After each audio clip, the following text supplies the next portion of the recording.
Ce partid? Seara. Bună seara! Bună seara, bună seara!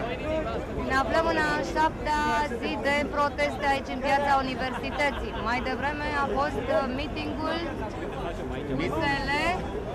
Mitingul USL, Așa. unde au participat în jur de 20.000 de oameni, unde opoziția a felicitat piața Universității și crede că va continua în așa fel până la căderea celui care îl dorim cu toții. Să fim uniți, uniți până la moarte. Numai așa putem câștiga să-l dăm jos pe domnul Băsescu, care ne-a distrus țara. Să știți că nouă nu ne frică și Băsescu pică.